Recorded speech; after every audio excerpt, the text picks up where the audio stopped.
Bonjour. Alors, une vidéo sur le thème de l'autoparentage. Qu'est-ce que c'est l'autoparentage?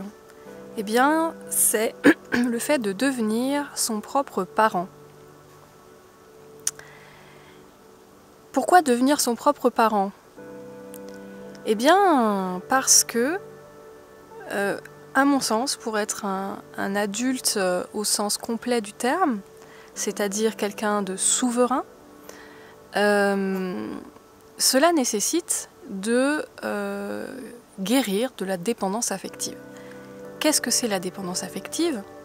C'est le fait de dépendre des autres pour se connecter à nos besoins et en premier le besoin d'amour. Et ce que j'observe, c'est que la plupart d'entre nous naissons voilà, comme tous les bébés, dépendants de nos parents sur tous les plans. Et en grandissant, qu'est-ce qui se passe? On devient de plus en plus autonome. La plupart des gens finissent par quitter la maison de papa-maman et devenir autonome matériellement et financièrement. Pourtant, j'observe que beaucoup d'adultes restent dépendants affectivement de leurs parents. Et en général, quand on est dépendant affectivement de nos parents, on est aussi dépendant affectivement de nos partenaires de vie, nos conjoints, nos compagnons, et de nos amis, etc., et de nos enfants, enfin des gens qui nous entourent. Alors qu'est-ce que ça veut dire dépendant affectivement? Ça veut dire j'attends de l'autre qu'il pourvoie à mes besoins. J'attends de l'autre qu'il soit la source de mon bien-être et de mon bonheur. Alors ça, c'est pas juste. Et tant qu'on est dans cette attitude-là, dans cette attente, consciente ou inconsciente, le plus souvent inconsciente, on n'est pas autonome et souverain. Et on n'est pas, à mon sens, pleinement adulte. D'où l'intérêt de l'autoparentage. Alors comment ça marche l'autoparentage? Eh bien déjà, ça passe par une prise de conscience de comment ça fonctionne dans ma psyché. Comment dans ma tête ça se passe.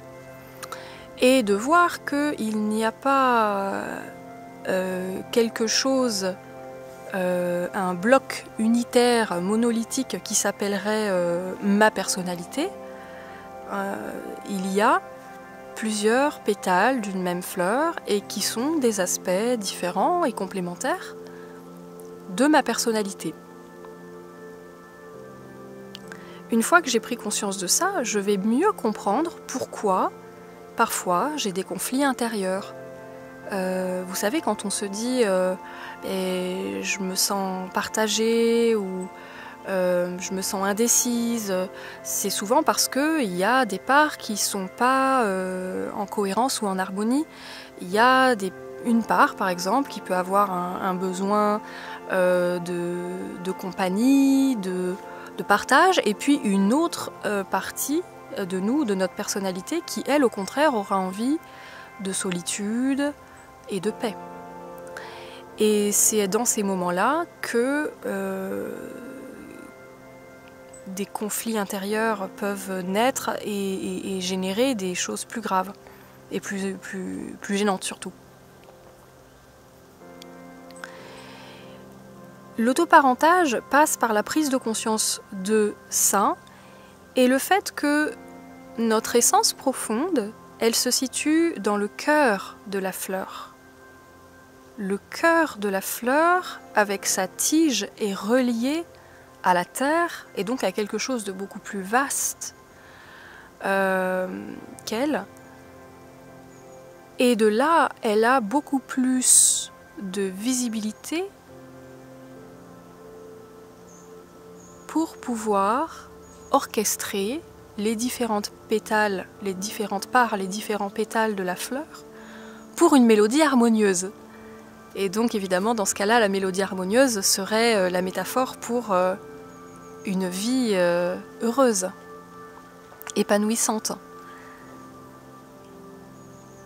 Une fois qu'on a pris conscience de où est le cœur, où est le centre, et qu'on peut s'y placer pleinement, on va se rendre compte que depuis cet espace central, tout est accueilli et bienvenu. Rien n'est rejeté, rien n'est jugé, rien n'est considéré comme un problème. Il n'y a pas d'avis, il n'y a pas de croyance à cet endroit-là. Il y a juste un espace infini d'accueil, de paix. Et dans cet espace, il ne manque rien. Rien n'est à changer.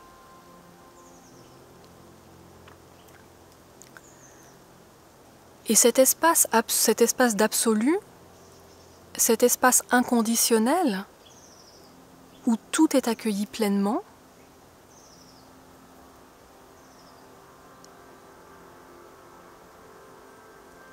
c'est de là que l'on peut accueillir toutes les parts de soi. Tous les pétales de la fleur ont leur place, sont bienvenus.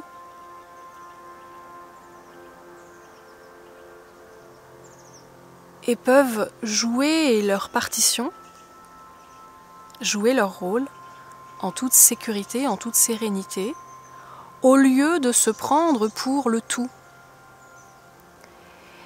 Ce qui se passe, ce que j'observe, c'est que quand, en tant qu'être humain, nous sommes dans la réaction face à quelque chose, où nous sommes dans des comportements finalement qui ne nous satisfont pas pleinement, il s'agit souvent d'un pétale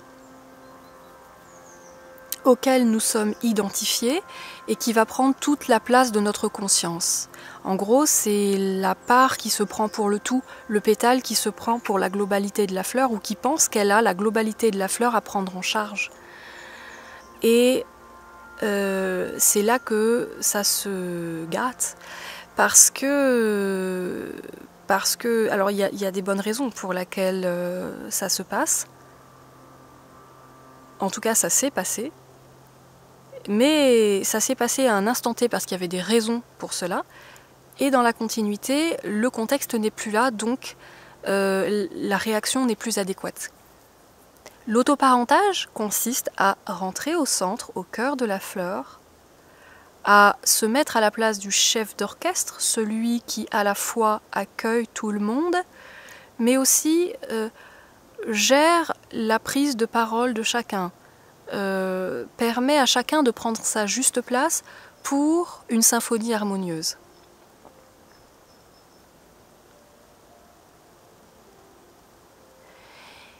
Et puis, quand on commence à pratiquer l'autoparentage pour soi-même, eh bien, on se rend compte qu'on est de plus en plus libre, autonome, souverain.